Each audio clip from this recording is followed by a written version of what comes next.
2장 말씀입니다.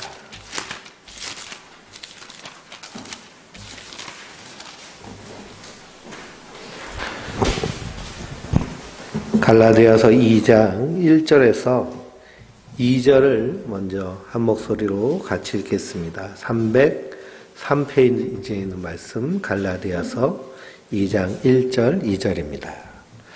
14년 후에 내가 바나바와 함께 디도를 데리고 다시 예루살렘에 올라갔나니 계시를 따라 올라가 내가 이방인 가운데서 전파하는 복음을 그들에게 제시하되 유력한 자들에게 사사로이 한 것은 내가 다름질하는 것이나 다름질한 것이 헛되지 않게 하려 함이라. 아멘. 우리가 갈라디아서를 함께 말씀을 나누고 있습니다. 지난주에는 사도 바울이 다메섹 그 가는 길에서 부활하신 예수님을 만나죠. 그래서 자기가 사도가 된 것, 그리고 하나님의 말씀을 받은 것은 예수 그리스도의 계시로 말미암는 것이다 라고 말합니다. 그래서 11절 12절 1장 11절 12절을 보면 형제들아 내가 너희에게 알게 하노니 내가 전한 복음은 사람의 뜻에 따라 된 것이 아니니라. 이는 내가 사람에게서 받은 것도 아니요 배운 것도 아니요 오직 예수 그리스도의 계시로 말미암는 것이니라 라고 말합니다. 사도 바울이 부활하신 예수님을 만나고요. 그 그리스도로부터 받은 계시가 바로 십자가의 복음입니다. 그 예수님을 믿는 믿음을 전합니다. 우리 성도들도 하나님의 말씀 계시를 받은 줄 믿습니다. 그래서 사도 바울은 누구에게 배운 것이 아니라 하늘로부터 받은 예수님으로부터 받은 계시다. 그런데 계시의 내용이 뭐예요? 계시의 내용은 예수님을 믿는 믿음이에요. 사도행전에서 에베소 교회에 3년 반 동안 눈물을 흘리면서 간절히 성도들에게 가르쳐진 말씀이 하나님을 향한 회개와 예수 그리스도를 믿는 믿음, 이것이 계시의 핵심입니다. 성경 전체가요, 왜 우리가 하나님 앞에 회개해야 되는가? 하나님이 주인인데 인생이 주인 노릇하는 그것 하나님 앞에 날마다 회개해야 됩니다. 그리고 누구를 믿어야 돼요? 예수님을 믿어야죠. 하나님이 열어놓으신 용서의 길은 오직 예수밖에 없습니다. 다른 이름을 우리에게 주신 적이 없어요. 오직 예수. 예수님이 나의 죄와 허물을 대신 지시고 십자가에 달려 죽으셔서 내 허물과 죄를 다 깨끗하게 용서하여 주신 줄 믿습니다. 그래서 로마서 8장에 그리스도 예수 안에 있는 자들에게는 결코 뭐가 없어요? 정죄함이 없는 거예요. 정죄함. 이 성도는 그리스도께서 내 과거와 현재와 미래의 죄를 다 용서해 주셨습니다. 오카노 목사님이 이렇게 설교를 하니까요. 난리가 났습니다. 미래의 죄까지 어떻게 용서를 하냐. 앞으로도 죄 지으면 그것도 예수님이 다 용서해 주시니까 마음껏 죄 지면 되겠네. 그렇게 얘기를 합니다. 그렇게 말하는 사람들은 뭘 제대로 안 읽었어요? 로마서를 제대로 안 읽었어요. 정말 그 예수님의 십자가의 은혜로 용서함을 받은 성도는 예수님 은혜 받으려고 십자가의 은혜 받으려고 또 죄를 질 수 있을까요? 없을까요? 사도 바울은 그럴 수 없느니라. 죄가 더한 것에 하나님의 은혜가 더하다고 우리가 죄를 더 짓겠느냐? 죄를 더 져서 하나님 은혜 받겠느냐? 이미 받은 은혜가 크므로 성도는 이 땅에서 다시 그 죄 가운데로 들어가는 자들이 아니라 이 땅에서 그 주님의 사랑을 받음으로 우리가 이 땅에서 하나님 나라를 살아내며 할 수 있는 이 땅에서 하나님의 사랑을 이루어가는 자들인 줄 믿습니다. 그래서 죄를 미워하고요. 죄와 피 흘리기까지 싸우는 자들이 성도들이에요. 하나님 자리에 계속 앉으려고 하는 그 죄의 근원에서 날마다 싸우는 것이 성도들. 이 모습이요. 로마서 8장에서는 탄식하는 모습으로 나와요. 사도 바울 나는 곤고한 사람이로다. 비참하도다. 누가 이 죄에서 나를 건져낼까? 누구뿐이 안 계세요?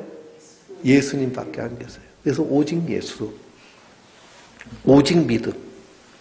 그러니 우리 주변에 계시받았다라고 얘기하는 사람들이 예수님의 피 묻은 이 십자가의 복음 전하지 않고 딴 얘기하면 이건 다 뭐예요? 다 가짜예요. 다 가짜. 그 계시는 하나님으로부터 받은 것이 아니라 악한 영으로부터 받은 겁니다. 그래서 뭐 영서를 쓴다, 계시받았다, 음성 들었다. 그걸 다 무엇으로 분별할 수 있어요? 말씀으로 분별할 수 있어요. 말씀으로. 그래서 2장 오늘 읽은 말씀에 14년 후에 내가 바나바와 함께 디도를 데리고 다시 예루살렘으로 올라갔다라고 그랬습니다. 이것이 사도행전 15장에 나와 있는 예루살렘 공의회의 내용이에요. 바울이 바나바와 디도와 함께 예루살렘에 올라가서 그래서 사도들과 교제를 합니다. 그러면서 이방인들에게 복음이 증거되어졌는데 그들에게 유대인들이 지키는 율법을 지키도록 해야 되냐 하고 사도 바울이 제자들에게 묻습니다. 그래서 사도행전 15장의 예루살렘 첫 교회 회의의 결론은 뭘까요? 교회 이 첫 회의의 결론은 무엇이냐? 유대인이나 이방인이나 동일하게 주 예수의 은혜로 구원받는 것이지 율법을 행할 필요가 없다는 거예요. 그래서 성령과 경건에 요긴한 것 외에는 다른 짐을 이방인들에게 지우지 않겠다고 결의를 한 공의회가 예루살렘 공의회입니다. 다메섹 도상에서 예수님 만난 다음에 3년 동안 광야에서 하나님과 영적인 교제를 나누고 다소에 있을 때 바나바가 사도 바울을 데리고 안디옥에 가서 그래서 전도 여행을 하고 그리고서는 14년 만에 예루살렘에 와서 사도들과 교제를 합니다. 그것이 다 하나님의 계시에 따라 인도하심에 따라고 그래요. 2절에 그래서 계시를 따라 올라가 내가 이방인 가운데서 전파하는 복음을 그들에게 제시하되 유력한 자들에게서 사사로이 한 것은 내가 다름질하는 것이나 다름질한 것이 헛되지 않게 하려 함이라 그랬습니다. 이방 가운데서 사도 바울이 전하는 그 복음을 그들에게 제시했어요. 그들은 누굴까요? 그들은 유력한 자들이에요. 그러니까 문맥 이 절 안에 다 답이 있습니다. 유력한 자들은 누굴까요? 여기서 말하는 사도 바울이 말하는 유력한 자들은 예수님의 제자들. 그러니까 이 갈라디아서를 쓸 때 당시에 교회의 상황은 어떤 상황이냐 하면 이방의 복음이 이제 전해지기 시작했어요. 그러면서 초대교회는 예루살렘 안에 있었어요. 그래서 유대교와 기독교가 분리되기 이전의 모습이에요. 유대교 안에 기독교가 있었어요. 유대교 안에 예수님의 도를 믿는 사람들이 제자가 중심이 돼서 그래서 한 그룹을 이루었어요. 다메섹 도상에서 부활하신 예수님 만나기 전에 이 바울은 예수 믿는 사람들 박해하며 다녔잖아요. 그러니까 이 사람들은 완전히 보수주의, 율법주의자들, 완전 유대교예요. 기독교를 인정하지 않는 유대교. 근데 이 유대인들 중에 기독교인들의 수가 확장되니까 그들을 이렇게 포용했어요. 근데 이방인에게 복음을 증거하면서 이방인에게도 이방인 나라에도 교회가 세워지니까 유대교 안에 있는 사람들은 뭘 주장하냐면 이 사람들도 그럼 유대교를 믿어야 된다. 유대교를 믿는다는 건 뭘 지킨다는 거예요? 율법을 지키고 할례를 받아야 된다 이렇게 주장하는 거예요. 그러니 이제 새 술은 새 부대에 담아야죠. 기독교 복음은 그리스도 안에서 진리로 담겨져야지 유대교라는 율법이라는 헌 가죽 부대에 담을 수가 없어요. 그래서 분리가 일어나는 과정 가운데 다툼이 생긴 겁니다. 그래서 사도 바울이 이방 가운데 복음을 전하는데 그 복음을 전하는 것을 제자들에게도 제시했어요. 왜 제시했을까요? 예수님의 12제자들이 전하는 복음과 사도 바울이 다메섹 도상에서 만난 예수님으로부터 받은 계시로 받은 이 복음이 다르면 될까요? 안 될까요? 다르면 안 되죠. 복음은 하나, 예수 그리스도의 십자가의 그런 은혜로 우리가 구원받는 것이 복음의 핵심입니다. 그래서 예수님의 십자가와 부활이 핵심이에요. 사도 바울이 제자들 앞에서 이 복음, 자기가 전하고 있는 복음을 제시하였더니 자기들이 예수님께로부터 듣고 보고 받은 그 복음과 동일한 것입니다.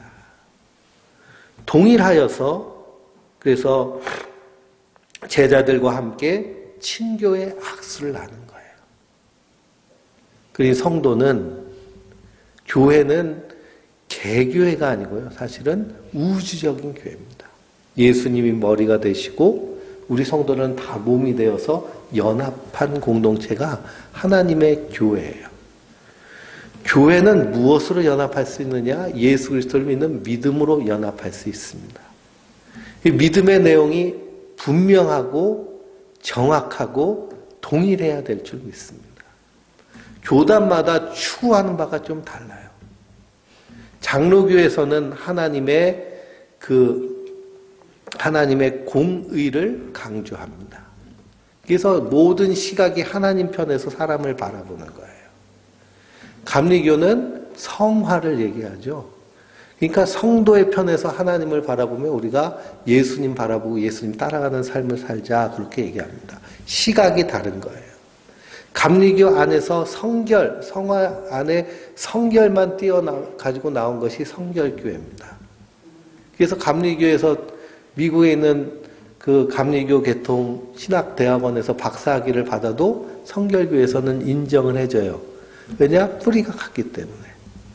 그 성결, 그리고 그 뿌리 안에서 구세군도 나오고 오순절도 나오고, 오순절은 감리교 안에 그 기도 운동을 하면서 성령 운동을 하는 그런 그룹들이 뛰어나와가지고 그래서 오순절 교단이 생기고, 이렇게 다 다른 교단들이 많지만 공통점이 있어요. 그게 뭘까요? 예수님을 주로 믿는 거예요. 예수님이 우리 주인이시고 그분이 하나님이시고 그분이 나의 죄와 허물을 대신 지시고 십자가에 달려 죽으심, 그 예수님을 믿는 믿음으로 하나가 되는 거예요.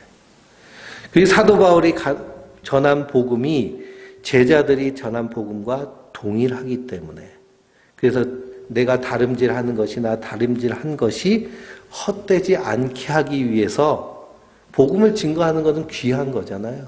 복음을 알지 못하는 자에게 전하는 것인데 제자들에게 이렇게 제시하여서 자기의 복음을 전하는 복음이 검증받는 것은 자기의 이런 사도성을 온전히 인정하는 것이죠. 그래서 우리가 신앙생활할 때 항상 우리의 신앙생활도 검증을 해야 됩니다. 무엇을 통해서 검증해야 될까요? 말씀을 통해서 검증해야 돼요. 감리교의 신앙의 4대 표준이 있습니다. 첫째는 이성이고요. 둘째는 전통이고, 셋째는 체험이고, 네 번째는 성령입니다. 그러니 이성적인 것도 무엇을 통해서? 성경을 통해서. 전통도 성경을 통해서. 체험도 성경을 통해서 검증하며 신앙생활을 해야 돼요. 그래서 내가 이성적으로 생각하잖아요. 아, 하나님 이러신 분이실 거야. 믿는다는 건 이런 거야. 신앙생활은 이렇게 해야 돼. 이렇게 이렇게 이성적으로 생각했으면, 판단했으면 내 생각이 맞을까 하고 어디랑 비춰봐야 돼요? 말씀하고 비춰봐야 돼요. 우리 신앙의 전통이 있잖아요. 전통이. 그래서 이 구교, 천주교에서 개혁해서 나온 교회가 개신교회인데요. 이 구교에는 성례전이 7개가 있어서 칠성례라고 부릅니다. 근데 개신교는 성례전이 뭐만 있어요? 성찬전, 성찬식과 세례식 2개만 있어요. 2개만 천주교 안에 하던 것을 받아들였어요. 마틴 루터가. 그렇게 한 이유가 뭘까요? 성경에는 성찬이 분명히 예수님 제정하셨고 세례도 분명히 예수님이 제정하시고 하라고 명령하셨기 때문에 이 2가지는 지키는 거예요. 그 나머지 결혼도 성사거든요. 고해 성사한다고 그러잖아요. 성품 성사한다고 그러고 견진 성사한다고 그러고 이런 내용들은 성경에 없는 거예요. 그러니 그건 이게 전통이라도 성경적이지 않으면 개혁하는 거죠. 우리 신앙도 마찬가지예요. 신앙생활도. 우리가 주일날 예배 드리는 것, 모이는 것, 그리고 헌금 생활하는 것, 이런 것들도 성경에 비추어 봐서 이 전통이 합당하면 계속 지키는 것이지만, 그러나 성경적이지 않고 변질됐으면 어떻게 해야 될까요? 그것은 개혁해야 돼요. 한국교회에 어느샌가 주일 성수와 11조가 신앙의 표준인 것처럼 그렇게 얘기를 해요. 근데 우리가 신앙생활 정말 하나님 앞에 바로 하면 주일 성수도 하고 11조도 합니다. 근데 그게 잣대가 될 수는 있을까요? 구원의 잣대가 되지는 않아요. 우리가 정말 주님과 함께 동행하며 신앙생활을 하면 초대교회는요, 주일날만 모인 것이 아니라 어떻게 모였어요? 날마다 모였어요. 날마다. 매일같이 모여서 함께 떡을 떼고 함께 가족처럼 살았습니다. 그래서 내가 예수님의 은혜 안에 있으면 날마다 하는 거예요. 날마다. 또 초대교회는 어떻게 해서 자기가 가진 것을 자기 것으로 여기지 않았어요. 자기 것으로 여기지 않고 가난한 자에게 나눠주는 걸 기뻐했어요. 그걸 또 잘못 오해해가지고 너 가진 거 많으니까 다 내놔. 이건 뭘까요? 이건 공산주의예요. 공산주의. 공산주의가 그 토지 지주들 땅 다 뺏어가지고 나눠준다고 하면서 당이 다 가졌잖아요. 그렇죠? 그건 공산당이고 있는 자가 사랑으로 나눠주는 게 하나님 나라예요. 그러니 이런 모든 전통도 말씀을 통해서 분별하고 개혁해 나가는 거예요. 개혁의 방향은 하나님의 말씀, 성경으로 돌아가는 거예요. 그리고 내가 하는 체험들, 꿈을 꾸고 환상을 보고 기적을 경험하고 능력을 경험하고 신비한 현상이 일어났을 때 그것이 정말 하나님이 우리에게 은혜로 주신 것인지 분별해야 됩니다. 그래서 요한 사도는 영들을 다 믿지 않고 말고 그 영이 하나님께 속하였는지 분별하여 보라 그랬어요. 분별하여 보라. 분별해야 됩니다. 분별은 영을 받아서 내 마음대로 분별하는 것이 아니고요. 그래서 분별의 영 받았다고 그러잖아요. 그 신사도 운동하고 그 영성 운동하는 사람들 분별의 영을 받았는데 내가 너 보니까 가짜야. 마귀야 막. 마귀 방언이야 막. 자기가 분별해요. 근데 그 분별은 자기가 하는 게 아니라 누가 하는 거예요? 말씀을 통해서 하는 거예요. 말씀을 통해서. 자기에게 이득이 되면 성령님의 역사고 자기 눈에 꼴시러는 것이 막 능력해가면 참 마귀 역사지 하나님 역사 아니라고. 얼마나 그런 일들이 많이 있는지 모릅니다. 그러니 그런 영성운동 한다는 곳에 가면요 아주 혼탁하고 지저분해요. 하나님의 사랑으로 기쁨이 충만해야 되는데 이건 뭐 아주 그냥 엉망진창입니다. 그게 하나님의 영이 하시는 일이 아니죠. 우리가 이 말씀으로 분별해야 됩니다. 목회자가 설교할 때도요. 하나님 말씀을 잘 분별하여서 가르쳐야 되고요. 가르침을 받는 자들도 잘 분별해야 됩니다. 그래서 이게 정말 하나님의 말씀인가? 안 그러면 사람의 욕심에 의해서 말하는, 전하는 말인가? 그 사도 바울은 뭐라 그래요? 경건의 모양은 있지만 경건의 능력이 없는 곳에서 떠나가라 그러잖아요. 붙어있지 말고 떠나가라. 예? 이 교회 떠나면 저주받을 것 같아. 목사님 그런 데는 겁을 또 얼마나 줘요. 예? 겁을 엄청 줍니다. 목회자의 말에 순종하지 않고 목사 말이 하나님 말이다 막 그렇게 하면서. 근데 사도 바울은 뭐라 그래요? 도망가라고. 왜 거기서 마귀한테 영을 뺏기고 있냐. 분명히 말합니다. 그래서 우리가 하나님의 말씀을 잘 분별해야 됩니다. 사도 바울도 자기가 전한 복음이 사도들이 예수님께 받은 복음과 동일하다는 것을 검증받았어요. 그들에게 제시를 해서. 그래서 3절부터 5절까지 읽어볼까요? 그러나 나와 함께 있는 헬라인 디도까지도 억지로 할례를 받게 하지 아니하였으니 이는 가만히 들어온 거짓 형제들 때문이라. 그들이 가만히 들어온 것은 그리스도 예수 안에서 우리가 가진 자유를 엿보고 우리를 종으로 삼고자 하매로되 그들에게 우리가 한시도 복종하지 아니하였으니 이는 복음의 진리가 항상 너희 가운데 있게 하려 함이라 그랬습니다. 그 예루살렘에 갈 때요, 사도 바울이 헬라인 디도도 데리고 갔습니다. 근데 디도는 헬라인이니까 할례를 안 받았잖아요. 유대인들은 할례 안 받은 사람하고 얘기도 안 하고요, 밥도 안 먹어요. 이방인이라고 개처럼 여깁니다. 그러니 가만히 들어온 거짓 형제들은 어떤 사람들이에요? 유대교를 지켜야 된다. 율법을 지켜야 된다. 할례를 받아야 된다. 날과 때와 절기를 지켜야 된다. 이것 해야 된다. 저것 해야 된다. 그래서 유대인들이 성년이 되면 성년식 날 그 성년이 된 그 남자 아이는 그 회당에서 사람들에게 선언하며 내가 이 짐을 지겠습니다. 이 짐이 무슨 짐일까요? 율법의 짐이에요. 율법의 짐. 근데 예수님께서 수고하고 무거운 짐진 자들을 다 내게로 오라고 그러시잖아요. 그 짐이라는 것을 유대인은 딱 들으면 그게 뭐라는 걸 알아요? 율법이라는 걸 알아요. 율법. 그런데 가만히 들어온 사람들이 율법을 지켜야 된다고. 당신 예수 믿으면 주의 성수해야 되고 11조 해야 되고. 이게 율법이 돼버리면 하나님 받으실까요? 안 받으실까요? 안 받으세요. 하나님께 드리는 예배는 내가 하나님의 은혜에 감사여서 내 전 인격이 경배하는 거예요. 근데 그게 율법이 돼버리면 내가 이걸 안 하면 하나님 앞에 벌 받는 줄 알아요. 내가 이걸 안 하면 하나님 벌 주세요? 그럼 예수님 또 십자가에 달려 죽으셔야겠네요. 근데 이걸 안 하면 벌 받는 것처럼, 저주 받는 것처럼. 그게 어떤 사람들이에요?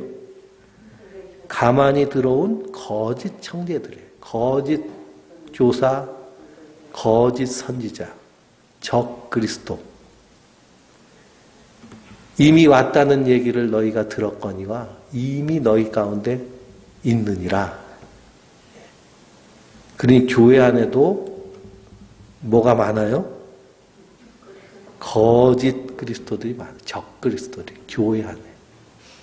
적 그리스도는 교회 밖에도 이단이 있지만요, 안에도 이단이 있습니다. 그래서 이것 해야 된다, 저것 해야 된다, 이것 해야 된다, 저것 해야 된다. 우리 신앙생활은요, 그리스도 안에서 자유한 자들이에요. 그래서 우리가 그 하나님의 사랑을 알고 싶어서 공부하는 것이고, 그 사랑에 감사해서 예배하는 것이고요. 그 은혜가 너무 좋아서 정말 복음을 증거하는데 내가 하나님의 미랄되고 싶은 그 헌신과 희생으로 하나님께 드리는 것을 받으시는 것이지, 이걸 안 하면 저주받을까 봐, 이것 안 하면 하나님 더 큰 거 뺏어갈까 봐 그렇게 드리는 것은 하나님 기뻐하지도 않으시고 받지도 않으십니다. 그래서 이스라엘 백성들이 광야에서 하나님 성막 지으라고 할 때 모세가 백성들에게 성막 재료 좀 갖다 주세요 그랬더니 사람들이 가져왔잖아요. 어떻게 가져왔어요?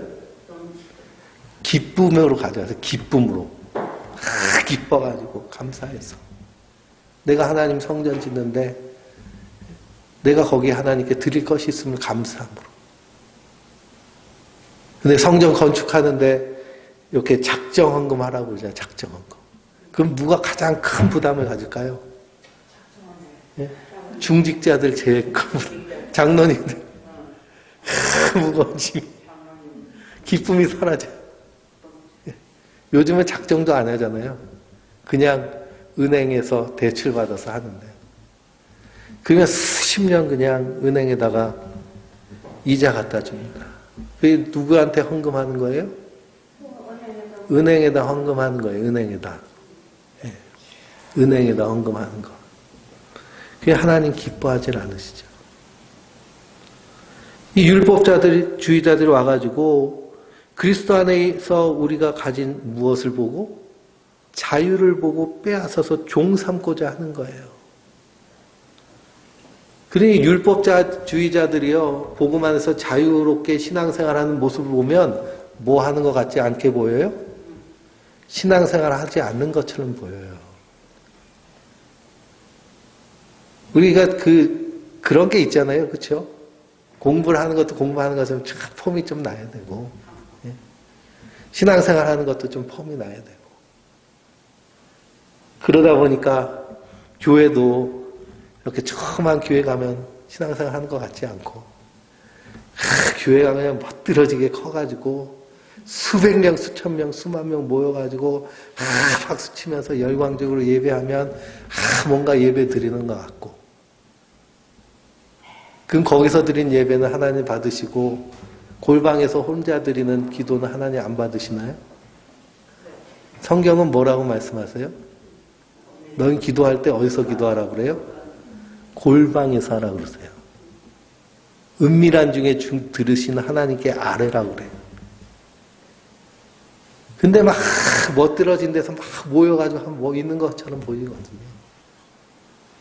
근데 결국에는 자유함을 뺏고 뭘 만드는 거예요? 종을 만드는 거예요, 종을. 그 신앙생활의 기쁨과 감사, 즐거움은 다 사라지고, 이렇게 하면은 하나님 저주할까봐, 이렇게 하면 벌 받을까봐, 자식 잘못될까봐, 하나님 그런 째째한 하나님이실까요? 절대 아닌데요. 율법주의자들은 그렇게 말합니다. 그래서 율법의 종이 되면은요, 결국 기복의 종이 되고, 기복의 종이 되면요, 신앙생활이 계급화됩니다. 그래서 신앙의 계급이 분명한 교회들 있잖아요. 그런 교회들은 율법이 아주 강한 교회예요. 목사가 신이고, 장로가 신의 대리자고, 쭉쭉 내려가서. 신사도 운동 하면은요, 거기 영빨이 센 사람이 대장입니다. 그러니까 제일 센 사람은 어떤 사람일까요? 병을 고치는 사람이 제일 세요, 병을. 가장 꼬레비는 뭘까요? 방언 정도 하면 가장 꼬레비예요. 방언도 못하면 어떻게 될까요? 저는 성령도 못 받은 사람이라고, 성령도 못 받았다고 손가락질해요. 그게 신앙생활 하는 것이 아닙니다. 마귀에게 속는 거죠. 사도 바울은 이거에 대해서 어떻게 싸웠어요? 피 흘리기까지 싸웠어요. 피 흘리기까지. 그래서 6절부터 8절까지 읽어볼까요? 유력하다는 이들 중에 본래 어떤 이들이든지 내게 상관이 없으며 하나님은 사람을 외모로 취하지 아니하시나니 저 유력한 이들은 내게 의무를 더하여 준 것이 없고 도리어 그들은 내게 무할례를 위하여서 복음 전함을 베드로가 할례자에게 같이 보았고 베드로에게 역사하사 그를 할례자의 사도로 삼으신 이가 또한 내게 역사하사 나를 이방인의 사도로 삼으셨느니라 그랬습니다. 여기서 유력하다는 사람이 누구예요? 사도들이요, 사도들. 그 당시에 예수님의 제자들은 대단한 사람이었습니다. 베드로가 요한과 함께 제9시 기도 시간에 성전 미문에 가다가 앉은 뱅이를 보고 뭐라 그랬어요? 금과 은은 내게 없거니와 내가 내게 있는 것을 내게 주노니 나사렛 예수 그리스도의 이름으로 일어나 걸어라. 뻘떡 일어섰잖아요. 저도 목회하면서 하나님 나도 이런 능력 좀 주세요. 기도한 적이 있습니다. 예, 저기 연세 세브란스 병원 중환자실 가가지고 일어나 걸어라 난리다 구원해가지고 예? 식물인간이 벌떡벌떡 일어나가지고 막 하나님 찬양하고 예배하고 그러면은 선한 목자고예요. 이렇게 꽉 차가지고 몇 하십니다. 예? 정신 못 차리겠죠, 그렇죠? 예. 그러니 이 예수님의 12제자들이요, 그 유대인들에게는 아주 유력한 사람들. 말씀이 흥황하여서 제사장의 그룹들도 제자들이 전한 복음에 복종할 정도로 그렇게 유력한 자들. 그런데 하나님 외모로 취하지 않으시고 사도 바울도 그들을 뭐 대단하게 여기지 않았다는 거예요. 나도 예수님의 부르심을 받은 사도라는 분명한 정체성을 가지고 있었습니다. 그 사도 바울이 이방인들에게 복음을 전할 때 베드로가 유대인들에게 복음 전한 거랑 동일한 거다. 그리고 그 사도들도 사도 바울의 사역을 인정하고 격려하고 받아줬습니다. 그래서 사도행전 15장에 예루살렘 공의회에서 유대인이나 이방인이나 동일하게 주 예수의 은혜로 구원받는 것이니 이방인들에게 율법의 무거운 짐을 짊어지지 마라.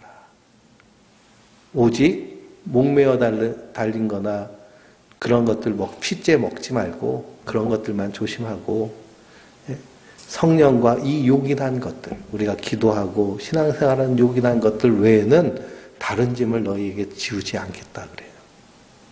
그게 예수님의 제자들 베드로부터 해가지고 다 결정한 공의회, 제1회 공의회의 결의 상황입니다.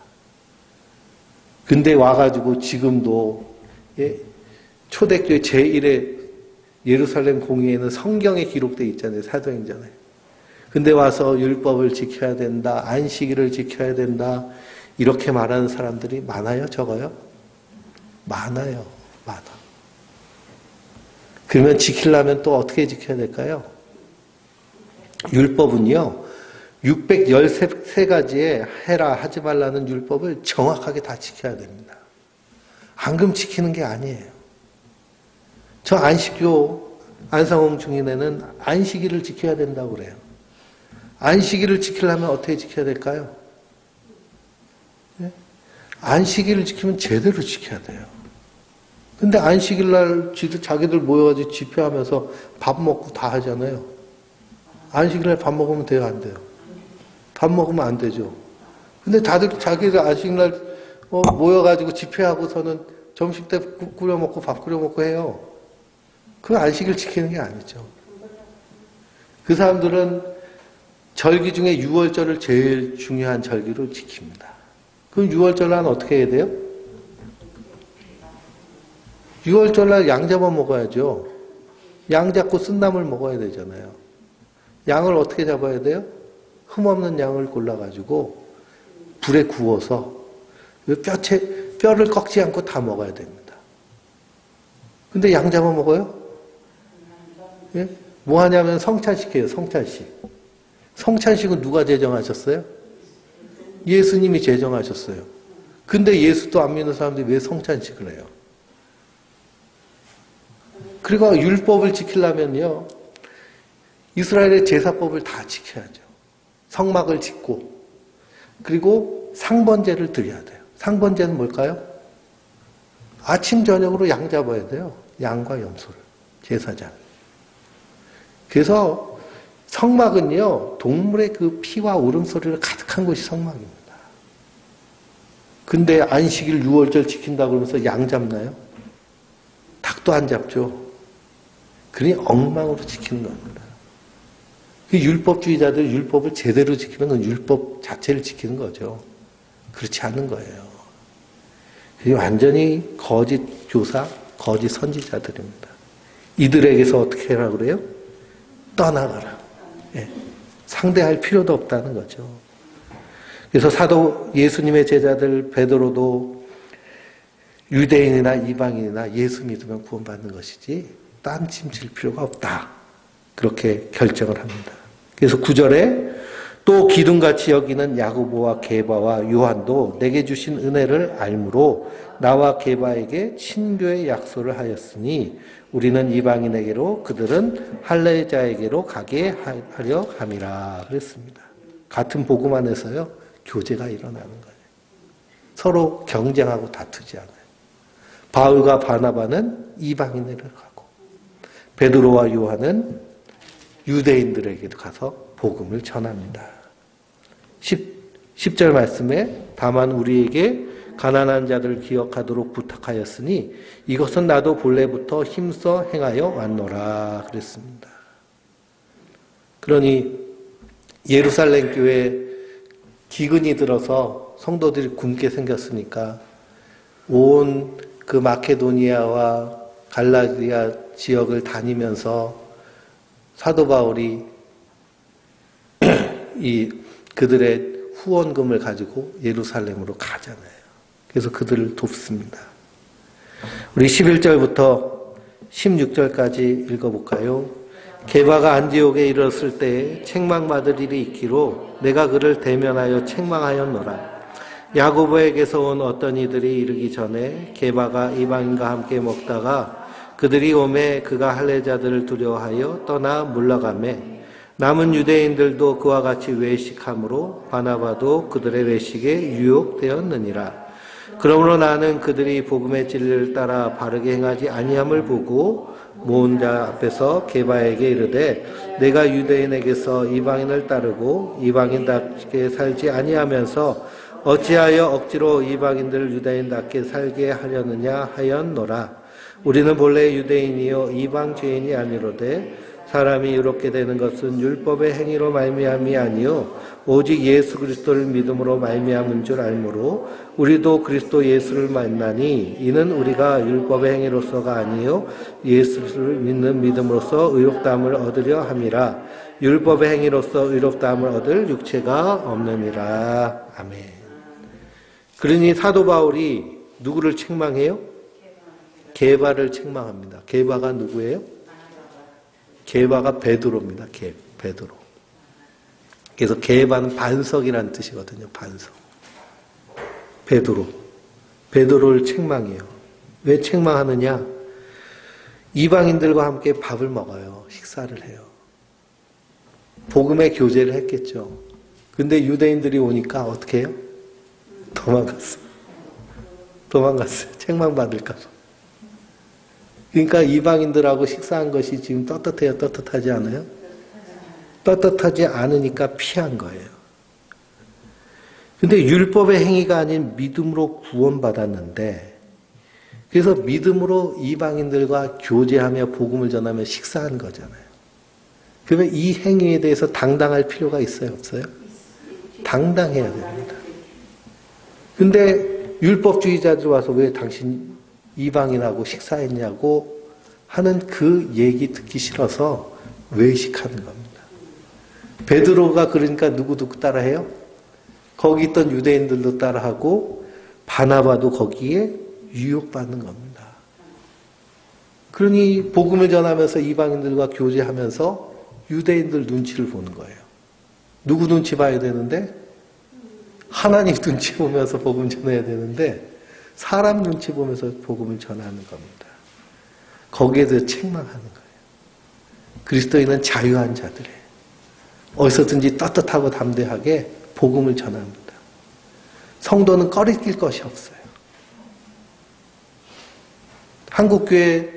한국교회에 율법과 같이 주어진 두 가지가 있는데 뭘까요?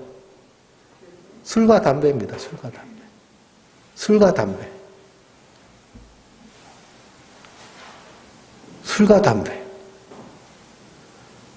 이게 복음의 장애가 된다면 어떻게 해야 될까요? 예? 가까이 하면 안 되죠. 근데 이게 내가 떳떳해. 이러면서 복음 전하는데 전혀 지장이 없고, 아니, 담배 피우는 사람한테 복음 전하려면 같이 뻐끔거리면서 복음 전해야지. 그렇게 떳떳하면, 자기가 그런 행위에 대해서 자신있게 드러내고 눈치 보지 않는 것이 그것이 복음 안에서 자유한 거예요. 그것이 신앙의 기준도 아니고요. 한국에 선교사가 처음 왔을 때요. 이 한국인들이 여자는 펴 빠지게 일하고 남자는 맨날 술 취해가지고 부인 때리고 애들 때리고 그러니까 한국 선교사들이 한국 가정이 살려면 술 끊어야 된다. 하도 술을 먹으니까. 그래서 금주를 선포하고요. 꼬맹이들도 다 곰방뱀에 대고선 할아버지나 할머니나 서로 맞담배 피고 있으니까 보기 안 좋아서 담배 피지 말 것을 금연 금초를 지시한 거예요. 그게 한국 교회의 전통입니다. 성경적이진 않죠. 그렇지만 경건에 유익이 되면 어떻게 하는 거예요? 지키는 거예요. 정말 술 먹고 싶으면 어떻게 하면 돼요? 골방에 들어가서 은밀한 중에 계신 주님과 함께 그냥 잡수세요. 사람들 앞에서 술 먹고 얼굴 시뻘개져가지고 시험 들게 하지 말고. 베드로를 이렇게 책망합니다. 율법의 행위가 아닌 믿음으로 구원 얻었는데 믿음을 위해서 이방인들과 교제하는 것을 이렇게 두려워해서는 안 되는 거죠. 그래서 사도 바울은 어디서든지 담대하게 복음을 전했어요. 감옥에서도 그렇고 자기가 병들어서도 그렇고요. 그 자기의 상황 환경 때문에 전혀 위축되지 않았어요. 내게 능력 주신 자 안에서 내가 모든 것을 할 수 있느니라. 그 사람 내 형편 상황 보면서 사람 눈치 보고 하는 것은요. 하나님의 은혜를 온전히 받지 못한 모습이에요. 하나님 충만한 온전 은혜 안에서 성도는 내게 능력 주신 자에서 모든 것을 할 수 있는 자인 줄 믿습니다. 17절부터 21절까지 읽어보겠습니다. 만일 우리가 그리스도 안에서 의롭다 되려 하다가 죄인으로 드러나면 그리스도께서 죄를 짓게 하는 자니 결코 그럴 수 없느니라. 만일 내가 어떤 것을 다시 세우면 내가 다시 범법한 자로 만드는 것이라. 내가 율법으로 말미암아 율법에 대하여 죽었나니 이는 하나님에 대하여 살려 함이라. 내가 그리스도와 함께 십자가에 못 박혔나니 그런즉 이제는 내가 사는 것이 아니요 오직 내 안에 그리스도께서 사시는 것이라. 내가 이제 가운데서 사는 것은 나를 사랑하사 나를 위하여 자기 자신을 버리신 하나님의 아들을 믿는 믿음 안에서 사는 것이라. 내가 하나님의 은혜를 패하지 아니하노니 만일 이렇게 되는 것이 율법으로 말미암으면 그리스도께서 헛되이 죽으셨느니라 그랬습니다. 이 사도 바울의 정말 복음의 진수 같은 신앙의 고백을 하죠. 내가 그리스도와 함께 십자가에 못 박혔나니 그런즉 이제 내가 사는 것이 아니요 오직 내 안에 그리스도께서 사시는 것이라. 이 사도 바울은 어디 가서든지요 당당하고 자신 있었어요. 사도 바울은 누구보다도 율법에 철저했던 사람인데 복음을 만난 다음부터 그 율법을 어떻게 해버렸어요? 버리고 헐어버렸어요. 근데 율법주의자는 다 그걸 다 끌어모아서 다시 세우라고 그러는데 갈라디아서 뒷부분을 읽어보면 개가 토하였던 것을 다시 먹고 돼지가 더러운 것에 또 누운 거랑 다름이 없다고 얘기합니다. 성도는 복음 안에서 자유한 자들. 이 자유함 안에서 하나님의 사랑을 풍성히 누리고 그리고 내게 능력 주시는 자에서 내가 모든 것을 할 수 있느니라. 이 고백을 가지고 우리가 날마다 하나님의 은혜 안에서 승리하는 하나님의 사람들 되시길 주님의 이름으로 축원드립니다.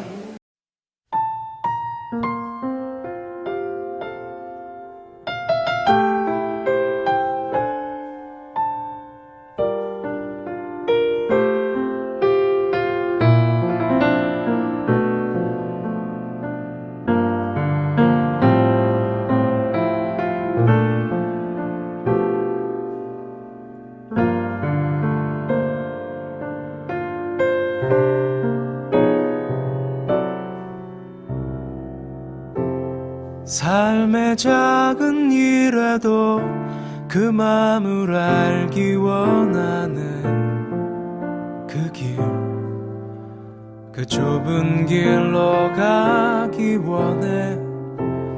나의 작음을 알고 그분의 크심을 알며 소망 그 깊은 길로 가기 원하네.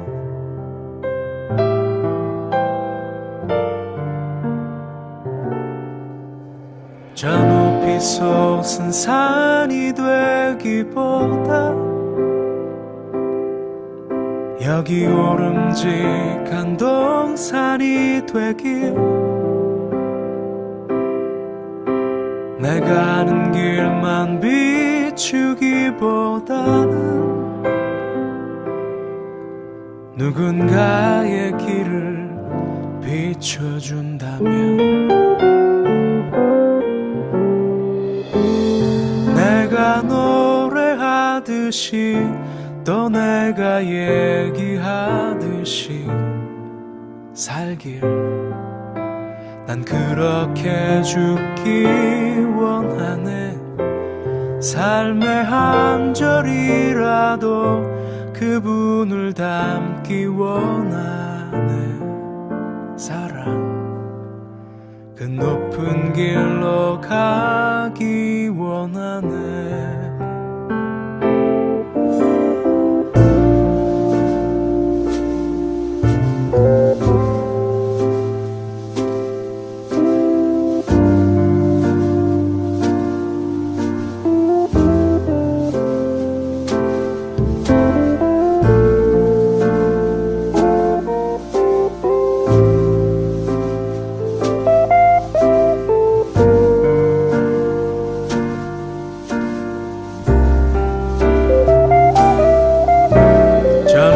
솟은 산이 되기보다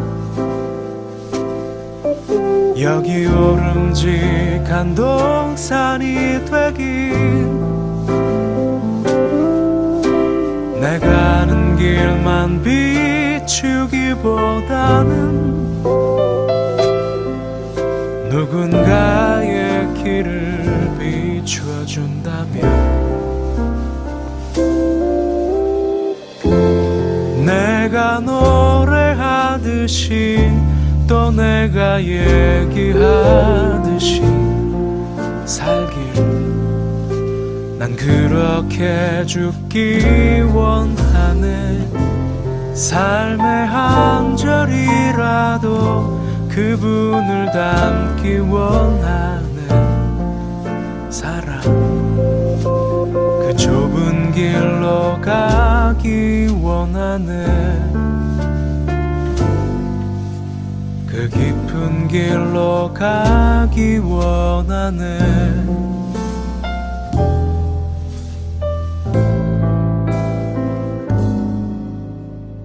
높은 길로 가